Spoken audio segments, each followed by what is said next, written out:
नमस्कार. आज 24 सप्टेंबर संध्याकाळचे 6 वाजून गेलेत. बघूया 25 सप्टेंबर रोजी कोणत्या जिल्ह्यात पावसामध्ये वाढ होण्याचा अंदाज आहे या संदर्भाची माहिती. सुरुवातीला आपण मान्सूनची स्थिती जर बघितली तर मान्सूनने कालच्या तुलनेमध्ये आज बऱ्याचशा भागामधून या ठिकाणी माघार घेतलेली आहे. हरियाणाचा देखील दक्षिणेकडील विभाग, राजस्थानचा देखील अजून काही विभागामध्ये, गुजरातच्या ठिकाणी देखील या ठिकाणी मान्सूनने माघार घेतलेली आहे. यानंतर जर बघितलं आपण कालचा पाऊस कसा झालेला आहे आज सकाळपर्यंतचा, तर महाराष्ट्राच्या बहुतेक विभागामध्ये पावसाच्या नोंदी झालेल्या आहेत. खास करून संपूर्ण विदर्भामध्ये हलका ते मध्यम, काही ठिकाणी जोरदार पावसाच्या नोंदी आहेत. मराठवाड्यामध्ये देखील मुसळधार पावसाच्या नोंदी लातूर जिल्ह्यामध्ये आहेत. जोरदार पावसाचे देखील आहेत. हलका मध्यम पाऊस आहे, परंतु या ठिकाणी मराठवाड्यामध्ये व्याप्ती कमी आहे. खास करून छत्रपती संभाजीनगरमध्ये या ठिकाणी व्याप्ती कमी आहे. यासोबतच सोलापूर जिल्ह्यामध्ये देखील मुसळधार पावसाची नोंद आहे. त्यानंतर बाकी ठिकाणी जर बघितलं तर अहमदनगरमध्ये देखील पश्चिमेकडील विभागामध्ये आणि अहमदनगरमध्ये या ठिकाणी मुसळधार पाऊस झालेला आहे. त्यासोबतच नेवासा आणि राहुरी, त्यासोबत उत्तरेकडे देखील या ठिकाणी पावसाच्या नोंदी आहेत. खास करून नाशिक जिल्ह्यामध्ये जर बघितलं आपण पूर्वेकडील विभागामध्ये जोरदार पाऊस आहे. उत्तरेकडे देखील पावसाच्या नोंदी आहेत. त्यानंतर पुणे आणि कोल्हापूर, सांगलीपर्यंत आहेत, परंतु या ठिकाणी देखील काल व्याप्ती फारशी अपेक्षित राहिलेली नाही आहे. या ठिकाणी देखील व्याप्ती कमीच होती. किनारपट्टीला सिंधुदुर्गमध्ये अतिमुसळधार पावसाच्या नोंदी आहेत. बाकी ठिकाणी देखील मुसळधार ते जोरदार पाऊस आहे. मुंबई आणि पालघरच्या आसपास देखील मुसळधार पावसाच्या या ठिकाणी नोंदी झालेल्या आहेत. त्यानंतर जर आपण बघितलं, आता बंगालच्या उपसागरामध्ये कमी दाबाच्या क्षेत्राची या ठिकाणी निर्मिती झालेली आहे. ओडिशा आणि आंध्र प्रदेशच्या दोन्हीच्या ठिकाणी या ठिकाणी निर्मित आहे. अशा प्रकारचं कमी दाब आहे. हळूहळू हे आता पश्चिमेकडे सरकेल आणि आता याचेच परिणाम दिसू लागलेले आहेत की महाराष्ट्रामध्ये जे असेल तर पावसाची तीव्रता वाढत जाणार आहे.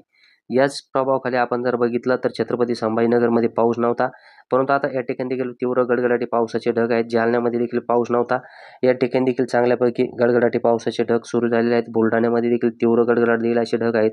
अमरावतीमध्ये आहेत, त्यासोबत जळगाव, धुळ्यामध्ये देखील आहेत. त्यानंतर नाशिकमध्ये देखील गडगडाटी पावसाचे ढग आहेत. पुणे, त्यानंतर सांगली आणि सोलापूर, यासोबत धाराशिव, बीड, त्यानंतर हिंगोली अशा ठिकाणी सध्या ढग आहेत. पालघरमध्ये देखील आहेत.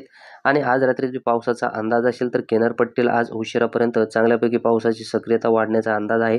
यासोबतच कोल्हापूर, सांगली, सातारा आणि पुण्यामध्ये देखील बहुतेक ठिकाणी पावसाचा अंदाज आहे. अहमदनगरमध्ये देखील सार्वत्रिक व्याप्ती नव्हती, परंतु आज रात्री पावसाचा जोर या ठिकाणी चांगल्यापैकी असेल. ही स्थिती आपल्याला नाशिकमध्ये देखील भरपूर ठिकाणी आज पावसाचा अंदाज असेल. जालना, छत्रपती संभाजीनगर, परभणी, बीड या ठिकाणी देखील, बीडमध्ये देखील ज्या ठिकाणी पाऊस नव्हता या ठिकाणी देखील पावसाची आज शक्यता आहे.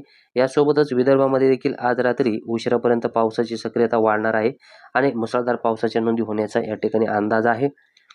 यानंतर जर आपण उद्याच्या पावसाचं 25 सप्टेंबरची जर स्थिती जर बघितली तर किनारपट्टीला जे असेल तर उद्या मुसळधार पावसाचे किंवा अतिमुसळधार पावसाच्या नोंदी होण्याचा अंदाज आहे. यासोबतच कोल्हापूर, सांगली, सातारा, पुणे, अहमदनगर, यानंतर बीडचा देखील पश्चिमेकडील विभाग, छत्रपती संभाजीनगरचा देखील काहीसा विभाग, यानंतर नाशिक या ठिकाणी जे असेल तर मुसळधार ते काही ठिकाणी अतिमुसळधार पावसाच्या देखील नोंदी होण्याची शक्यता अधिक आहे. ही स्थिती आपल्याला उत्तरेकडे नाशिक, धुळे आणि नंदुरबारमध्ये देखील बघायला मिळेल.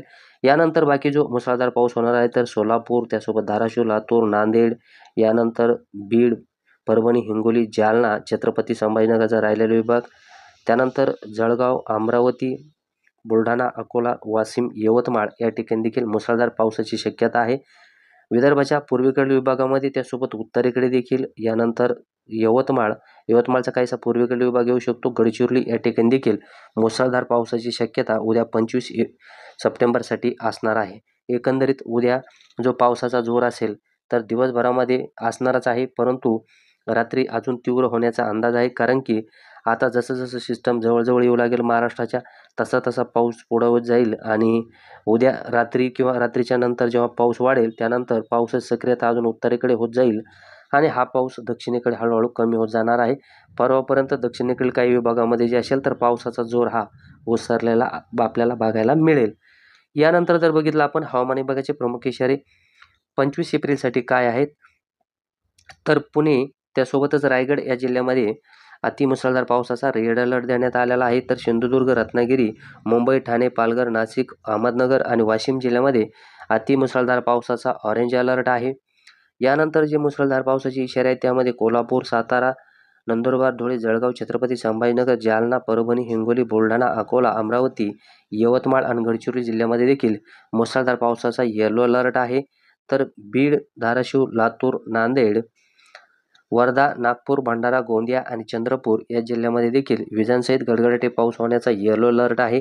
तर सोलापूर जिल्ह्यामध्ये जे असेल तर हलका ते मध्यम पाऊस होऊन हलका गडगडाट होण्याचा या ठिकाणी हवामान विभागाने अंदाज दिलेला आहे. अशा प्रकारचा 25 सप्टेंबरचा अंदाज आहे आणि पावसामध्ये वाढ होणार आहे पुढील 2 दिवसामध्ये. उद्या दिवसभर, आज रात्री, उद्या दिवसभर आणि त्यानंतर उद्या रात्री देखील पावसात वाढ होईल. परंतु ही वाढ असेल तर हळूहळू उत्तरेकडे सरकत जाईल, ज्यामुळे उत्तरेकडील जिल्ह्यामध्ये चांगल्यापैकी पावसाची स्थिती या ठिकाणी असणार आहे. आपल्याला माहिती आवडली असल्यास नक्की चॅनल सबस्क्राईब करा. सध्यासाठी इथेच थांबतो. जय महाराष्ट्र.